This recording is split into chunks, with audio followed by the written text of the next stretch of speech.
అనగానే హారతులు, ప్రత్యేక పూజలు మనం చూస్తుంటాం. కొన్ని ఆలయాల్లో అక్కడి ఆచారాన్ని బట్టి ప్రత్యేక నైవేద్యాలను సమర్పిస్తుంటారు.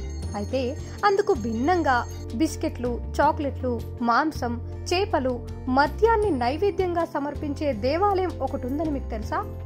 వినడానికి విడ్డూరంగా ఉన్నా ఇది నిజం. కాశీ, వారణాసిలో ఉన్న బాబా బాతుక్ భైరవ ఆలయానికి ఒక ప్రత్యేకత ఉంది. అక్కడి బాబా బాతుక్ భైరవ స్వామి దర్శనానికి వచ్చే భక్తులు పిల్లలైతే బిస్కెట్లు, చాక్లెట్లు సమర్పిస్తే పెద్దవాళ్ళు మాంసం, మద్యం సమర్పించి మొక్కులు చెల్లించుకుంటారు.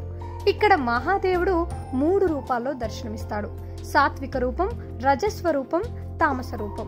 ప్రత్యేక పండుగ దినాల్లో స్వామిని 3 రూపాల్లో అలంకరిస్తారు. ఉదయం వేళ చిన్నారి స్వామిగా భావిస్తూ చాక్లెట్లు, బిస్కెట్లు, పండ్లు ఇస్తారు. చాలా మంది వీటిని పిల్లల చేత ఇప్పిస్తారు.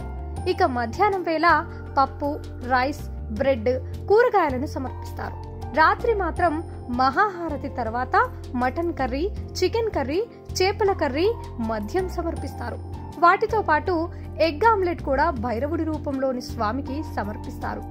పిల్లాడి రూపంలో ఉన్న బాతుక్ స్వామి బిస్కెట్లు ఆరగించాక మధ్యాహ్నం వస్త్రాలను మార్చేస్తారు. అప్పుడు స్వామి రాయల్ రూపంలో దర్శనమిస్తారు. సూర్యాస్తమయం తర్వాత రాత్రి వేళ స్వామి చూడడానికి అరివీర భయంకరంగా ఉంటారు. ఉగ్ర రూపంతో కనిపిస్తారు. ఆ రూపంలో స్వామికి వైన్తో పూజలు చేస్తారు. అంతేకాదు అక్కడి దీపం ఎప్పుడూ కొండెక్కకుండా చూసుకుంటారు. ఈ ఆలయానికి వెళ్లే పర్యాటకులు ఉదయం నుంచి రాత్రి వరకు అక్కడే ఉంటారు. మొత్తం 3 రూపాల్లో స్వామికి సమర్పించే కానుకలను చూసి ఆశ్చర్యపోతారు. ఉదయం వేళ చిన్నారిగా ఉండే స్వామి చాలా పవర్ఫుల్ అట.